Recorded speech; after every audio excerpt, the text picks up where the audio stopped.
ನಮಸ್ಕಾರ ಸ್ನೇಹಿತರೆ, ನಮ್ಮ ನೇರುಚಿಗೆ ನಿಮಗೆಲ್ಲರಿಗೂ ಸ್ವಾಗತ. ಇವತ್ತು ಸಂಕ್ರಾಂತಿ ಹಬ್ಬದ ವಿಶೇಷವಾಗಿ ಅವರೆಕಾಳನ್ನು ಬಳಸಿ ಖಾರ ಪೊಂಗಲ್ ಹೇಗೆ ಮಾಡೋದು ಅಂತ ನೋಡೋಣ. ಈ ರೀತಿ ಒಂದ್ಸಲ ಖಾರ ಪೊಂಗಲ್ ಟ್ರೈ ಮಾಡಿ ನೋಡಿ, ತುಂಬ ಚೆನ್ನಾಗಿ ಬರುತ್ತೆ.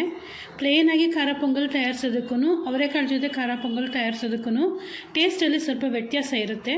ಒಂದ್ಸಲ ಟ್ರೈ ಮಾಡಿ ನೋಡಿ, ನೀವೇ ತಿಳ್ಕೊತೀರಾ. ಅವರೆಕಾಳು ಖಾರ ಪೊಂಗಲ್ ಹೇಗೆ ತಯಾರಿಸೋದು ಅಂತ ನೋಡೋಣ.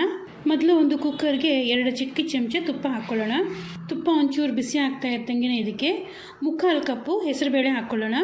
ನಾನಿಲ್ಲಿ ಹೆಸರುಬೇಳೆನ ತೊಳೆದು ಹಾಕ್ಕೋತಾ ಇಲ್ಲ, ಹಾಗೆಯೇ ಹಾಕ್ಕೋತಾ ಇದ್ದೀನಿ. ನೀವು ಬೇಕಾದ್ರೆ ತೊಳೆದು ಬಳಸ್ಬೋದು. ಹೆಸರುಬೇಳೆ ಹಾಕ್ಕೊಂಡು ಇದನ್ನು ಸ್ವಲ್ಪ ಹೊತ್ತು ನೀಟಾಗಿ ಫ್ರೈ ಮಾಡ್ಕೋಬೇಕು. ಲೋ ಫ್ಲೇಮಲ್ಲಿ ಇಟ್ಕೊಂಡು ಸುಮಾರು ಒಂದು 5 to 8 ನಿಮಿಷ ಚೆನ್ನಾಗಿ ಇದನ್ನು ಫ್ರೈ ಮಾಡಿಕೊಂಡ್ರೆ ಇದೊಂದು ಸ್ವಲ್ಪ ಕಲರ್ ಚೇಂಜ್ ಆಗುತ್ತೆ. ಹಾಗೆ ತುಪ್ಪದಲ್ಲಿ ಫ್ರೈ ಮಾಡ್ತಾ ಇರೋದ್ರಿಂದ ಒಂದು ಒಳ್ಳೆ ಘಮ ಸಹ ಬರುತ್ತೆ.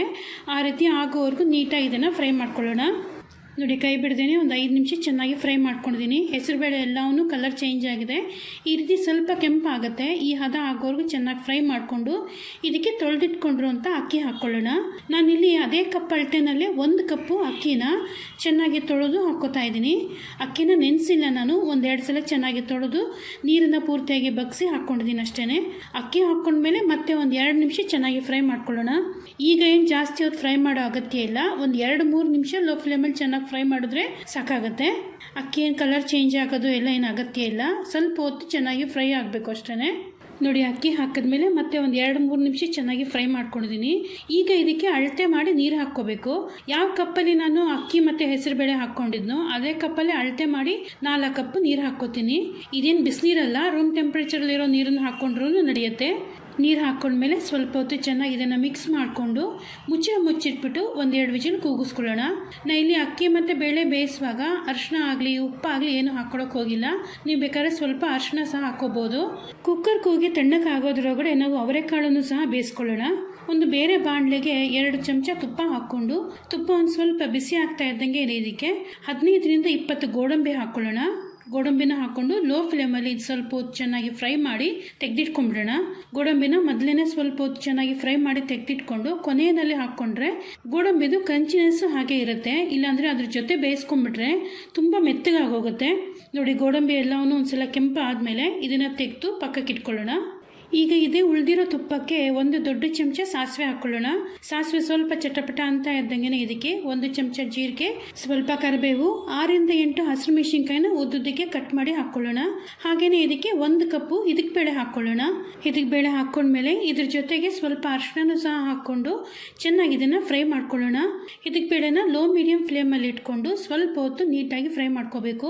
ಸುಮಾರೊಂದು 5 to 10 ನಿಮಿಷ ಚೆನ್ನಾಗಿ ಫ್ರೈ ಮಾಡಿಕೊಂಡ್ರೆ ಇದು ಸ್ವಲ್ಪ ಕಲರ್ ಚೇಂಜ್ ಆಗುತ್ತೆ, ಸ್ವಲ್ಪ ಬೆಂದಂಗೆ ಆಗುತ್ತೆ. ಹಾಗೆಯೇ ಹಸಿ ವಾಸನೆ ಪೂರ್ತಿಯಾಗಿ ಹೋಗುತ್ತೆ. ಆ ಹದ ಆಗೋವರೆಗೂ ನೀಟಾಗಿ ಇದನ್ನು ಫ್ರೈ ಮಾಡ್ಕೋಬೇಕು. ನೀವು ಬೇಕಾದರೆ ಅವರೆಕಾಳನ್ನು ಕುಕ್ಕರಲ್ಲೇ ಬೇಯಿಸ್ಕೋಬೋದು. ಹೆಸರುಬೇಳೆ ಫ್ರೈ ಮಾಡಿದ್ಮೇಲೆ ಅವರೆಕಾಳನ್ನು ಹಾಕ್ಕೊಂಡು ಚೆನ್ನಾಗಿ ಫ್ರೈ ಮಾಡಿ ಅಕ್ಕಿನ ಸೇರಿಸಿ ನೀರಿನ ಸ್ವಲ್ಪ ಜಾಸ್ತಿ ಹಾಕ್ಕೊಂಡು 1-2 ವಿಜಿಲ್ ಕೂಗಿಸ್ಕೋಬೋದು. ಆ ರೀತಿ ಮಾಡಿಕೊಂಡ್ರೆ ಏನಾಗುತ್ತೆ, ಅವರೆಕಾಳು ತುಂಬ ಜಾಸ್ತಿ ಬೆಂದು ಹೋಗುತ್ತೆ, ತೀರ ಕರಗೋಗುತ್ತೆ. ಪೊಂಗಲ್ ತಯಾರಾದಮೇಲೆ ಅವರೆಕಾಳು ಕಾಣೋದೇ ಇಲ್ಲ. ಅದರಿಂದಾಗಿ ಈ ರೀತಿ ಮಾಡಿಕೊಂಡ್ರೆ ಅವರೆಕಾಳು ಚೆನ್ನಾಗಿ ಬೆಂದಿರುತ್ತೆ, ತೀರ ಕರಗೋಗಲ್ಲ. ಪೊಂಗಲ್ ತಯಾರಾದಮೇಲೆ ಅವರೆಕಾಳು ಹಾಕಿರೋದನ್ನು ಸಹ ಚೆನ್ನಾಗಿ ಗೊತ್ತಾಗುತ್ತೆ. ಅವರೆಕಾಳೆಲ್ಲವನ್ನೂ ಸ್ವಲ್ಪ ಹೊತ್ತು ಚೆನ್ನಾಗಿ ಫ್ರೈ ಮಾಡಿಕೊಂಡು ಇದಕ್ಕೆ ಒಂದು ದೊಡ್ಡ ಲೋಟ ಅಷ್ಟು ನೀರನ್ನು ಹಾಕಿ ಮುಚ್ಚಿಟ್ಬಿಟ್ಟು ಮತ್ತೆ ಇನ್ನೊಂದು 5-10 ನಿಮಿಷ ಬೇಯಿಸ್ಕೊಳ್ಳೋಣ. ಮಧ್ಯೆ 1-2 ಸಲ ಮುಚ್ಚಳ ತೆಗೆದ್ಬಿಟ್ಟು ಕೆದಕ್ತಾ ಇರಬೇಕು. ಕೆದಕ್ತಾ ಚೆನ್ನಾಗಿ ಅದನ್ನು ಬೇಯಿಸ್ಕೊಳ್ಳೋಣ. ನೋಡಿ, ಅವರೆಕಾಳೆಲ್ಲವನ್ನೂ ಮತ್ತೆ ಒಂದು 8-10 ನಿಮಿಷ ಚೆನ್ನಾಗಿ ಬೇಯಿಸ್ಕೊಂಡಿದ್ದೀನಿ. ಸ್ವಲ್ಪ ಅವರೆಕಾಳನ್ನು ತಗೊಂಡು ಚೆನ್ನಾಗಿ ಬೆಂದಿದೆಯಾ ಅಂತ ನೋಡೋಣ. 1-2 ಅವರೆಕಾಳನ್ನು ತಗೊಂಡು ಈ ರೀತಿ ಪ್ರೆಸ್ ಮಾಡಿದ್ರೆ ಇದು ಈ ರೀತಿ ಮ್ಯಾಶ್ ಆಗಬೇಕು. ಈ ಹದವಾಗಿ ಬೇಯಿಸ್ಕೋಬೇಕು. ಒಂದ್ಸಲ ಚೆನ್ನಾಗಿ ಬೆಂದ ಮೇಲೆ ಇದಕ್ಕೆ ರುಚಿಗೆ ತಕ್ಕಷ್ಟು ಉಪ್ಪು, ಸ್ವಲ್ಪ ಬೆಲ್ಲ ಹಾಕ್ಕೊಳ್ಳೋಣ. ನಾನಿಲ್ಲಿ ಒಗ್ಗರಣೆಗೆ ಮೆಣಸು ಹಾಕಿಲ್ಲದೆ ಇರೋದ್ರಿಂದ ಮೆಣಸನ್ನು ತರ್ತರಿಯಾಗಿ ಕುಟ್ಬಿಟ್ಟು ಪುಡಿ ಮಾಡಿ ಸೇರಿಸ್ಕೊತಾ ಇದ್ದೀನಿ. ಹಾಗೆಯೇ 3/4 ಕಪ್ಪು ಫ್ರೆಶ್ ಆಗಿ ತುರಿದಿರೋಂಥ ಕಾಯಿ ತುರಿನೂ ಹಾಕ್ಕೊಂಡು ನಾವೇನು ಕುಕ್ಕರಲ್ಲಿ ಮೊದಲೇ ಬೇಯಿಸಿಟ್ಕೊಂಡಿದ್ವಲ್ಲ ಅಕ್ಕಿ ಮತ್ತು ಹೆಸರುಬೇಳೆ ಅದನ್ನು ಪೂರ್ತಿಯಾಗಿ ಸೇರಿಸ್ಕೊಳ್ಳೋಣ. ಬೇಯಿಸಿರೋಂಥ ಅಕ್ಕಿ ಬೇಳೆ ಹಾಕ್ಕೊಂಡ್ಮೇಲೆ ಎಲ್ಲವನ್ನೂ ಒಂದ್ಸಲ ಚೆನ್ನಾಗಿ ಕಲಿಸ್ಕೊಳ್ಳೋಣ. ಬೇಯಿಸಿರೋಂಥ ಅವರೆಕಾಳು, ಬೆಂದಿರೋಂಥ ಅಕ್ಕಿ ಬೇಳೆ ಎಲ್ಲವನ್ನೂ ಚೆನ್ನಾಗಿ ಹೊಂದ್ಕೊಳ್ಳೋ ರೀತಿ ನೀಟಾಗಿ ಇದನ್ನು ಮಿಕ್ಸ್ ಮಾಡ್ಕೊಳ್ಳೋಣ. ಒಂದ್ಸಲ ಚೆನ್ನಾಗಿ ಕಲಿಸ್ಕೊಂಡ್ಮೇಲೆ ಇದಕ್ಕೆ ನೀರು ಹಾಕಿ ಹದ ಮಾಡ್ಕೋಬೇಕು. ಈಗ ಹಾಕ್ಕೊಳ್ಳುವಾಗ ಕುದೀತಾ ಇರುವಂಥ ಬಿಸಿನೀರನ್ನು ಹಾಕ್ಕೊಂಡು ಹದ ಮಾಡ್ಕೊಳ್ಳೋಣ. ನಿಮಗೆ ಪೊಂಗಲ್ ಯಾವ ಹದವಾಗಿ ಇದ್ರೆ ಇಷ್ಟನೋ ಅದರ ಪ್ರಕಾರವಾಗಿ ನೀರು ಹಾಕ್ಕೊಳ್ತಾ ಹದ ಮಾಡ್ಕೋಬೇಕು. ಒಮ್ಮೆಗೆ ಜಾಸ್ತಿ ನೀರು ಹಾಕೋದೇನೆ ನೋಡಿಕೊಂಡು ನಿಮ್ಗೆ ಎಷ್ಟು ಬೇಕೋ ಅದ್ರ ಪ್ರಕಾರವಾಗಿ ಬಿಸಿನೀರನ್ನು ಹಾಕ್ಕೋತಾ ಕಲಿಸ್ತಾ ನೀಟಾಗಿ ಇದನ್ನು ಹದ ಮಾಡ್ಕೋಬೇಕು. ಒಂದ್ಸಲ ಇದೆಲ್ಲವನ್ನು ಹದ ಮಾಡ್ಕೊಂಡ್ಮೇಲೆ ಮುಚ್ಚಿಟ್ಬಿಟ್ಟು ಲೋ ಫ್ಲೇಮಲ್ಲೇ ಇನ್ನೊಂದು 5 ನಿಮಿಷ ಚೆನ್ನಾಗಿ ಮುಚ್ಚಳ ತೆಗೆದು ಮಧ್ಯೆ 1-2 ಸಲ ಚೆನ್ನಾಗಿ ಕೆದಕಬೇಕು, ಇಲ್ಲಾಂದರೆ ತಳ ಹತ್ತೋ ಚಾನ್ಸಸ್ ಇರುತ್ತೆ. ಇದೇ ರೀತಿನೇ ಮುಚ್ಚಳ ಮುಚ್ಚಿಟ್ಬಿಟ್ಟು ಒಂದು 5 ನಿಮಿಷ ಚೆನ್ನಾಗಿ ಕುದಿಸ್ಕೊಂಡಿದ್ದೀನಿ ನೋಡಿ. ಈ ರೀತಿ ಗಟ್ಟಿಯಾಗಿರುತ್ತೆ ಕುದ್ಬಿಟ್ಟು. ಈಗ ಮತ್ತೆ ಒಂದ್ಸಲ ಚೆನ್ನಾಗಿ ಕಲಿಸ್ಕೊಳ್ಳೋಣ. ಒಂದ್ಸಲ ಚೆನ್ನಾಗಿ ಕಲಿಸ್ಬಿಟ್ಟು ರುಚಿ ನೋಡಿ, ಇನ್ನೊಂದು ಸ್ವಲ್ಪ ಉಪ್ಪು ಬೇಕು, ಮೆಣಸು ಏನಾದ್ರು ಬೇಕು ಅಂದರೆ ಸೇರಿಸ್ಕೋಬೋದು. ಅಥವಾ ಇನ್ನೂ ಗಟ್ಟಿ ಅಂತ ಅನ್ನಿಸ್ತಾ ಇದ್ರೆ ಇನ್ನೊಂದು ಸ್ವಲ್ಪ ಬಿಸಿನೀರನ್ನು ಸಹ ಹಾಕ್ಕೊಂಡು ಹದ ಮಾಡ್ಕೋಬೋದು. ಒಂದ್ಸಲ ಇದೆಲ್ಲವನ್ನು ಚೆನ್ನಾಗಿ ಕಲಿಸ್ಕೊಂಡ್ಮೇಲೆ ಕೊನೆಯದಾಗಿ ಇದಕ್ಕೆ ನಾವೇನು ಮೊದಲು ಫ್ರೈ ಮಾಡಿ ಎತ್ತಿಟ್ಕೊಂಡಿದ್ವಲ್ಲ ಗೋಡಂಬಿ, ಅದನ್ನು ಸಹ ಸೇರಿಸ್ಕೊಂಡು ಚೆನ್ನಾಗಿ ಮಿಕ್ಸ್ ಮಾಡ್ಕೊಳ್ಳೋಣ. ನಾನಿಲ್ಲಿ ಕೊತ್ತಂಬರಿ ಸೊಪ್ಪಾಗಲಿ ಬೇರೆ ಪದಾರ್ಥಗಳಾಗಲಿ ಹಾಕ್ಕೊಂಡಿಲ್ಲ. ನೀವು ಬೇಕಾದರೆ ಸ್ವಲ್ಪ ಕೊತ್ತಂಬರಿ ಸೊಪ್ಪನ್ನು ಸಹ ಸೇರಿಸ್ಕೋಬೋದು. ನನಗೆ ತುಂಬ ಗಟ್ಟಿ ಅಂತ ಅನ್ನಿಸ್ತಾ ಇತ್ತು, ಅದರಿಂದ ಇನ್ನೊಂದು 1/4 ಕಪ್ಪಷ್ಟು ಬಿಸಿನೀರನ್ನು ಹಾಕ್ಕೊಂಡು ಕಲಿಸ್ಕೊತಾ ಇದ್ದೀನಿ ನೋಡಿ. ಇವಾಗ ಬಿಸಿ ಆಗಿರುವಂಥ ಖಾರ ಪೊಂಗಲ್ಲು ತಯಾರಾಗಿದೆ. ಅವರೆಕಾಳು ಹಾಕಿ ಮಾಡಿರುವಂಥ ಈ ಖಾರ ಪೊಂಗಲ್ನ ಈ ಹಬ್ಬದ ವಿಶೇಷವಾಗಿ ನೀವು ನಿಮ್ಮ ಮನೆಯಲ್ಲಿ ಟ್ರೈ ಮಾಡಿ ನೋಡಿ, ತುಂಬ ಚೆನ್ನಾಗಿರುತ್ತೆ.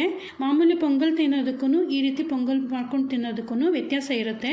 ನೀವು ಒಂದ್ಸಲ ಟ್ರೈ ಮಾಡಿ ನೋಡಿ, ಹೇಗೆ ಅನ್ನಿಸ್ತು, ಹೇಗೆ ಬಂತು, ನಿಮಗೆ ರುಚಿ ಹೇಗೆ ಅನ್ನಿಸ್ತು ಅಂತ ನನಗೆ ಕಾಮೆಂಟ್ ಮಾಡಿ ತಿಳಿಸಿ. ಖಾರ ಪೊಂಗಲ್ ಜೊತೆಗೆ ಸಾಮಾನ್ಯವಾಗಿ ತುಂಬ ಜನ ಚಟ್ನಿ ತಯಾರಿಸ್ಕೊತಾರೆ ಅಥವಾ ಚಟ್ನಿ ಜೊತೆ ಸರ್ವ್ ಮಾಡ್ತಾರೆ. ಚಟ್ನಿ ಜೊತೆ ಸರ್ವ್ ಮಾಡೋದಕ್ಕಿಂತ ಇದಕ್ಕೋಸ್ಕರನೇ ನಾನು ಹುಣಸೆ ಗೊಜ್ಜನ್ನು ತಯಾರಿಸ್ತೀನಿ. ಆ ರೆಸಿಪಿನ ಈಗಾಗಲೇ ಪೋಸ್ಟ್ ಮಾಡಿದ್ದೀನಿ. ಆ ರೆಸಿಪಿ ಲಿಂಕ್ನ ನಾನು ವಿಡಿಯೋ ಕೊನೆಯಲ್ಲಿ ಕೊಟ್ಟಿರ್ತೀನಿ, ನಿಮ್ಗೆ ಇಷ್ಟ ಆದರೆ ನೋಡ್ಬೋದು. ಪೊಂಗಲ್ ಜೊತೆ ಹುಣಸೆ ಗೊಜ್ಜು ಒಳ್ಳೆ ಕಾಂಬಿನೇಷನ್ ಆಗುತ್ತೆ. ಒಂದ್ಸಲ ಟ್ರೈ ಮಾಡಿ ನೋಡಿ, ಖಂಡಿತವಾಗ್ಲೂ ಇಷ್ಟಪಡ್ತೀರಾ. ನಾನು ಈಗಾಗಲೇ ಸಾಕಷ್ಟು ಅವರೆಕಾಳು ರೆಸಿಪಿಗಳನ್ನು ತೋರಿಸಿದ್ದೀನಿ. ಅವರೆಕಾಳನ್ನು ಬಳಸಿ ತಯಾರಿಸುವಂಥ ರೆಸಿಪಿಗಳದ್ದು ಪ್ಲೇಲಿಸ್ಟನ್ನು ನಾನು ವಿಡಿಯೋ ಕೊನೆಯಲ್ಲಿ ಹಾಕಿರ್ತೀನಿ. ನಿಮ್ಗೆ ಇಷ್ಟವಾದರೆ ನೋಡ್ಬೋದು. ನಿಮ್ಗೆ ಇಷ್ಟ ಆಗಿದ್ದನ್ನು ನೋಡಿ ಟ್ರೈ ಮಾಡಿ. ಯಾವುದು ನಿಮಗೆ ಇಷ್ಟ ಆಯಿತು, ಯಾವುದು ನಿಮಗೆ ಹೇಗೆ ಅನ್ನಿಸ್ತು ಅಂತ ನನಗೆ ಕಾಮೆಂಟ್ ಮಾಡಿ ತಿಳಿಸಿ. ನನ್ನ ವಿಡಿಯೋ ಇಷ್ಟ ಆಗಿದ್ದರೆ ಲೈಕ್ ಮಾಡಿ, ನಿಮ್ಮ ಫ್ರೆಂಡ್ಸ್ಗೆ ರಿಲೇಟಿವ್ಸ್ಗೆ ನನ್ನ ವಿಡಿಯೋನ ಶೇರ್ ಮಾಡಿ. ನನ್ನ ಚಾನಲ್ಗೆ ಇನ್ನೂ ಸಬ್ಸ್ಕ್ರೈಬ್ ಮಾಡ್ಕೊಂಡಿಲ್ಲ ಅಂದರೆ ಈಗಲೇ ಸಬ್ಸ್ಕ್ರೈಬ್ ಮಾಡ್ಕೊಳ್ಳಿ. ಮುಂದಿನ ವಿಡಿಯೋಗಳಲ್ಲಿ ಭೇಟಿಯಾಗೋಣ. ನಮಸ್ಕಾರ.